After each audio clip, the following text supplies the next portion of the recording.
Donc ça, c'est une des choses qu'on a trouvées. Et puis, ce qu'on a trouvé d'assez étonnant, c'est que en fait, on a trouvé des profils neurophysiologiques différents chez ces grands rapporteurs de rêves par rapport à ceux qui s'en souviennent très rarement. En fait, il n'y a pas de différence cognitive, c'est-à-dire qu'il n'y a pas de différence de capacité de mémoire ou d'imagerie visuelle entre des gens qui se souviennent souvent de leurs rêves et d'autres qui s'en souviennent rarement. Ce qu'on a trouvé en psychologie, c'est qu'il y a une différence de traits de personnalité.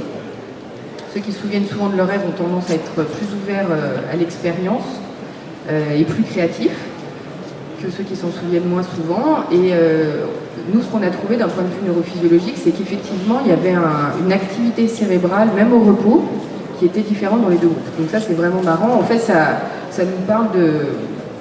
Donc c'est pas une différence de style, en fait. Une différence de style de vie, de trait de personnalité, de façon de dormir. Et un des mécanismes, une des raisons, enfin comment lier toutes ces différences aux souvenirs de rêve, c'est en partie grâce à cette activité cérébrale qui fait que ceux qui se souviennent souvent de leurs rêves ont tendance à plus être réactifs aux stimuli de l'environnement, ce qui pourrait expliquer qu'ils se réveillent plus la nuit et du coup qu'ils aient plus de petits temps d'éveil pour mémoriser leurs rêves. Ça, c'est une partie de l'explication. Et puis c'est pas le seul, parce que là, on a fait une étude récemment pour essayer de voir ce qui se passe pendant la transition entre le sommeil et l'éveil. Parce que vous avez dû constater, surtout s'il y a des adolescents dans la salle, au réveil, il y a un phénomène qu'on appelle l'inertie de sommeil, où en fait, pendant la première demi-heure après le réveil, on est très vaseux, et on a un petit peu du mal à retrouver ses idées. Et probablement que cette période d'inertie de sommeil participe aussi à la variabilité du souvenir de rêve. Donc ça, on est en train d'étudier. Et puis pour finir, on étudie également le contenu du rêve, et dans une étude qui vient de sortir, que je vous recommande. C'est de l'anglais, mais je suis bien sûre que la majorité ici peut lire l'anglais. C'est une étude dans laquelle on a étudié les liens entre le contenu du rêve et le contenu de la vie éveillée, et on a vu on a trouvé des arguments expérimentaux assez forts pour dire que le rêve a un rôle dans la régulation émotionnelle. Donc ça c'est vraiment moi je le considère comme le meilleur résultat de ma carrière, parce que c'est une hypothèse qui était très en vogue jusqu'à présent, mais avec peu d'arguments expérimentaux. Et là, ce qu'on a trouvé dans cette étude, c'est que, en fait, quand on demande à des participants de nous dire si dans le contenu de leur rêve, ils voient des éléments de leur vie éveillée, donc par exemple, s'ils identifient un personnage dans leur rêve qui leur fait penser à un ami qu'ils ont vu il y a 3 jours, du coup, ils nous disent bah oui, j'ai vu cet ami il y a 3 jours. On leur demande de noter la valence émotionnelle de cet événement il y a 3 jours, et puis la valence émotionnelle de l'expérience de cet ami, mais dans sa version rêvée. Et on s'est rendu compte que les notes étaient différentes, c'est-à-dire que le rêve modifiait l'expérience émotionnelle de ce qu'on avait vécu pendant la journée.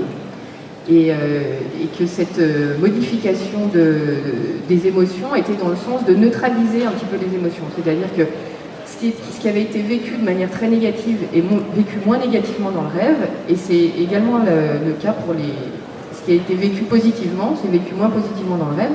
Du coup, c'est un peu comme si le rêve essayait de diminuer les intensités émotionnelles, les ramener vers quelque chose de plus neutre, pour pouvoir probablement garder le contenu sans avoir à revivre le côté coûteux et finalement un peu éprouvant de l'émotion.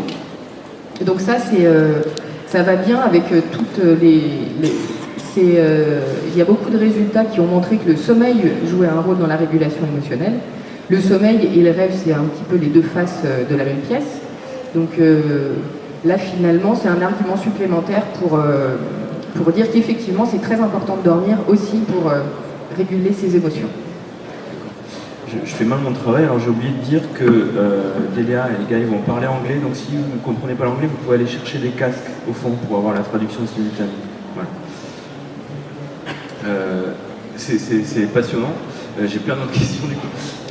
Sur vraiment la thématique, sur le temps, est-ce qu'on a des données sur la façon dont le temps s'écoule dans les rêves? Parce que l'exemple dans l'intitulé de la table ronde traite de Inception et dit plus les personnages s'enfonçaient dans le sommeil profond, plus le temps s'écoulait rapidement à l'extérieur, tandis qu'il s'étirait à l'infini à l'intérieur du rêve.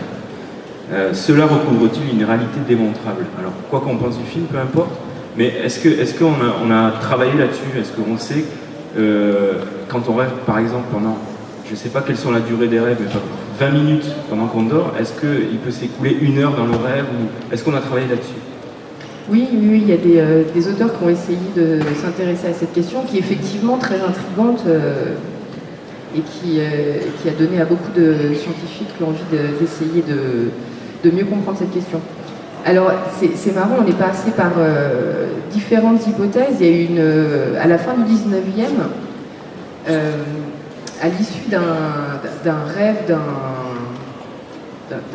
érudit du 19e qui s'appelle Le rêve de la guillotine, dans lequel cette personne a fait un très long rêve qui se passait au cours de la Révolution française. Et il y avait toute une histoire qui se déroulait, il se faisait arrêter, il se faisait emprisonner, il se faisait juger, et le rêve se terminait par l'échafaud. Il était sur la place publique, il montait sur l'échafaud, et le rêve se termine quand la lame de la guillotine lui tombe sur le cou.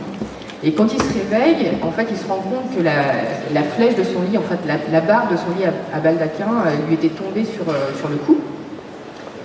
Et du coup, ce rêve-là a complètement intrigué les gens, et les gens se sont dit, c'est pas possible qu'il y ait une correspondance pareille entre la situation de la vie éveillée et le contenu du rêve. Donc ils se sont dit, cette coïncidence n'étant pas possible, c'est la chute de l'objet sur le cou qui a provoqué le rêve. Donc de là est née cette hypothèse du rêve qui se passe au moment du réveil, et du coup où il y a une contraction du temps, enfin dans le rêve le temps est immense, et alors que ça se passe dans un tout petit temps de la vie éveillée. Alors cette hypothèse a été contredite ultérieurement. Donc on sait bien que le rêve se passe au cours du sommeil. Et du coup, après, il y a des auteurs qui ont essayé de tester le